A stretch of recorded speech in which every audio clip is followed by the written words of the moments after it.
وانا السلام يا دمان حسابتي إذا بقي كحران كوا لايف كأي قانا كوا ما عرفتي برهب برشة أنت إذا كلاتي على الصعدة دمانتي وسلامتي سودو هذا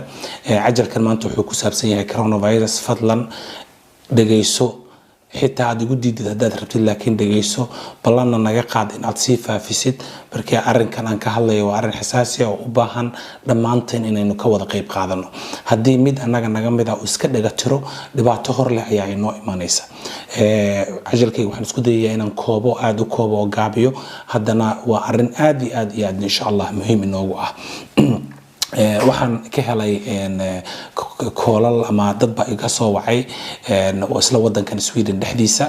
hadaan idin kaga bilaabo magacayga Siin Cabdullaahi baa la yiraahdaa waxaan deganahay magaalada Göteborg ee dalka Sweden intaas markaan uga sii gudubno saaxiibadayda aan Stockholm ku leeyahay ayaa waxay iga soo waceen telefoonkayga iyagoo ii sheegaya dhibaatooyinka meesha ka jira iyo dhibta iyagoo meesha ku hayso iyo aniga oo halkan balaftaydu marxaati ka ah walaalayaal cudurka coronavirus aad buu u faafay dhamaantayada Soomaalida lafteeda xataa aad buu noogu faafay waxa idin sheegaya oo aan rabaa inaan idin la wadaago maanta oo ay tahay maalin axada waxa inoo yaala 12 mayd oo Soomaali ah oo cudurka coronavirus u dhintay wadanka gudihiisa oo dhan 6 kamid ah ilaa 7 kamid ah waxa ay yaalaan Stockholm waxa aad muhiim u ah horta dadkaas Allah u naxariisto ehladoodana samir iyo iman Allah ka siiyo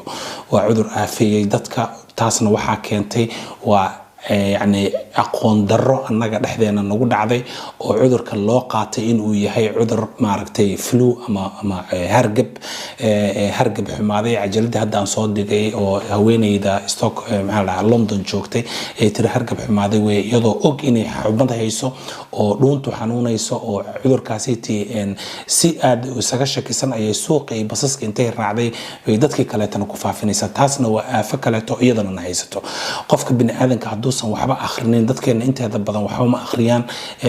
walaalayaal cajalkaneeti sii gudbiya una sheega macnaha inay dhageystaan si degan ay u dhageystaan dadka meesha yaalo tacsida oo kaleeto ayay aadayaan tacsida marka ay tagaan waa kuwan isa salaamayo isla dhunkanayo isku ooynayo oo maaragtay tusay inay muxuu ahaa ka xun yihiin qofka dhintay waa arin loo baahan yahay marka xaaladdu ay xaalad kaleeto ay tahay laakiin maanta waxa kugu filan in aad qofka dhibaatada oo haysato macnaha aadan u tagin war aabaha walaalka dadka aan salaamin baa lagu leeyahay macnaha kaliya gurigaaga isku xir macnaha qofka tacsida adigoo ka xun in aadan xitaa aadan u tagin oo telefoonka intaad ku wacdo ama message intaad u qorto tiraado waan ku imanaya laakiin xilligan ay tii macquul ma aha maadaama dadkii ay u wada dhimanayaan muxuu ahaa cudurkan ay tahadartan halista ah iyaga laftoodu way ku fahmayaan way og yihiin qofkoodii ehelkoodii baa cudurkaas ay laftiisa u marka way garanayaan hadaadan u imanin macnaha wax umad iyo colaad ah oo lagaaga qaadayo haba yaraatay ma jirto soo waxa wanaagsan macnaha marka lagu dhaho arinka marka uu alvalid macnaha uu yahay arin aad macnaha serious oo qatar ah marka lagu yiraahdo ka joog inaadan afka dadka ku soo celinin oo aadan muxuu ahaa aadan isdhaga tirin oo wixii lagu dhahay ma wax kale aadan sameeynin because naftaada adiga hadaad nacday waxaad galaafanaysaa dadka aad u tagaysid dadka aad soo salaamaysid iyo dadka aad la caweynaysid ayaa naftooda xataa galaafanaysa soo fadlan macnaha si kasto idin kugu sheegnay si tartiib maanta waxaan rabaa si kulul inaan idin kugu sheego oo aan muxuu ahaa sanka idinka iska kiingeliyo dad waa jira laga yaabo inay aniga imaagaan oo ay dhahayo waryaasiin hadal kulul baad ku hadashay maxaa kugu dhacay hadalka kulul marka qaarkood waa loo baahan yahay anigu qofna qaas ah oo lama jeedo qof qaas ah ataagi maayo qof qaas ah waxa aan rabaa waxa weeye jacayl dadkayga aan jeclahay Soomaalida aan jeclahay baa iga keenay inaan arinkaasi taan ku dhaqaaqo anigoo idinku dhiirigelinaya maadaama aan waxyaalo marar badan aan si toos ah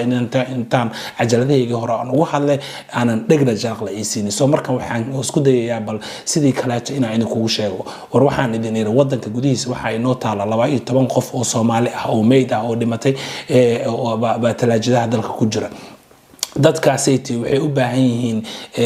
in loo duceeyo inaad u duceysaan bay u baahan yihiin waalidkoodiina maaragtay iyo dadka eheladooda sabar iyo iman ha ka siiyo iyagana jannada ilaahay maaragtay ha geeyo dad shahiid ah way cudur maaragtay halis ah bay u dhinteen oo waliba qatar ah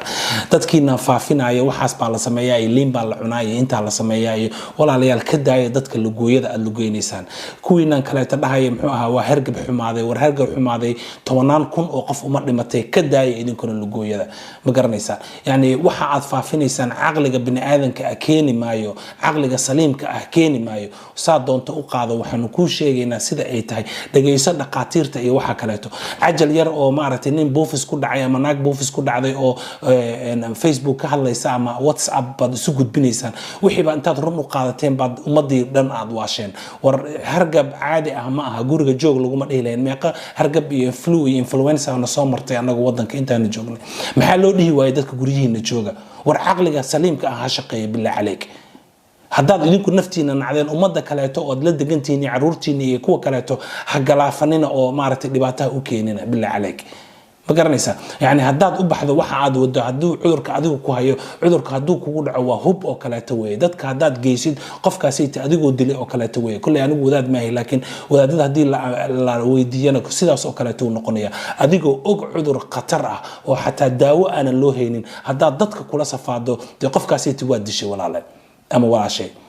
okay kaarka ayaa kala go'ay muxuu ahaa kaarkan bedelay so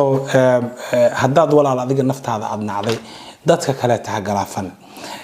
tacsida walaalayaal hayso tigina oo meelaha kale ta hayso tigina oo dhalinyaradiina u sheega oo kuwa imaqlaay idinkuna sii faafiya war meelaha fiikada iyo qaxwaha laga cabo war waa meelaha laga soo qaado muxuu ahaa cudurrada laga soo qaado war haddaad gurigaaga joogi kartid walaal gurigaaga joog haddaad muxuu ahaa aadan joogi karinna meeshii aad u socotay toos u tag oo toos kaga soo noqo ma garanaysa yani haddaad xanuunsan tahay group baan sameeyey oon ugu talagalay micnaha in dadka iyaga calaqali Sweden jooga in aanu iska warqabno dhammaanteen keen xanuunsan iyo keen caafimaad qaba inaan soo qabno hadba qoladii meesha dhammaan markaan halkaas soo wada galno qofba magaalada uu joogo haddii ay qaylo ka soo yeerto inaan groupkaasi taan u dirnaa dhahno war meeshaasi tiba lagaga baahan yahay war qofkaas walaalka ka warqab ama u soo adeeg haddii adeeg ay noqotana uma baahnid qofka gurigiisa inaad gashid lacag buu switch kugu soo diraya ama cash buu ku dhiibaya dukaanka tagaysa wad u soo iibinaysa gudaha gali maysid albaabkaad u dhigaysa waad garaacaysa markuu furan asaga qaadanaya xiisa salaamaysan uma baahnid inaad contact micnaha aad saa isu taabataan ma garanaysa soo marka waa waxyaalaha khayrka ajirka xasanaadka laga helayo war ajalkan hadaad aragto walaal iyo walaashay faafi war muxuu ahaa anigu lacag ku heli maayo waxba xasdina lacag ku heli maayo ajaladahaygu reclaim iyo xayeysiin midna malaha dadka xayeysiinta qaatun bal lacag ku qaata anigu xayeysiin ma qabe bal faafi oo muxuu ahaa dadka walaalaha iyaga Soomaalida ah oo aynu jecelnahay oo ehelkii qaraabada aynu wadanahay dadkaasi tigaarsi dad waxa jira xataa aan waxyaalaha qoraalka xataa aan akhrininba oo ka jecel inay dhageystaan laga yaabo inay af Soomaaliga akhrin karin laga yaabo inay muxuu ahaa in aqoon intaasi tira lahayn war cudurkan waa cudur halis ah weeye war qofka uu cudurka qabsado waa dhibaato weeye intuusan ku imaaninna gacmaha iska dhaq oo waxa la sheegayo oo dhan ka qaado muxuu ahaa ka qaado maaragtay warbixin maanta BBC da baan dhageystay ninba BBC da ka hadlay cudurka Soomaaliya oo ku dhacay oo BBC da laga wareysanayay waxa uu ku hadlay hadaad aragto waad naxaysaa yani cudurku uu ku dhacay waan ka fogaaday waa ka baskooday buu yiri micnaha waan caafimaad qabaa hadeertaan laakiin muxuu raaciyay wax dhib malaha waxan waa iska basiit weey buu yiri wax dhib malaha yani isagii cudurku ku dhacay haduu caafimaad qabay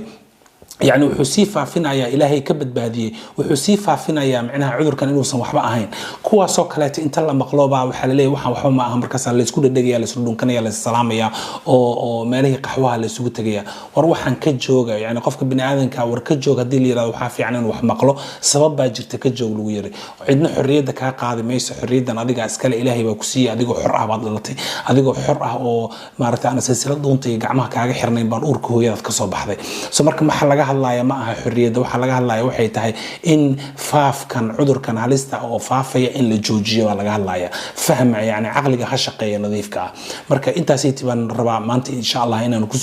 kusoo gabagabeeyo waa markii saddexaad oo aan leeyahay walaal ha ka harino faafi oo dadka walaalaha agaarsi yani salaanta iska daayo isu taga iska daayo oo hatta haday tacsi dhacdo qofka yani uu garanaya uu dareemaya yeeyna la isku booqin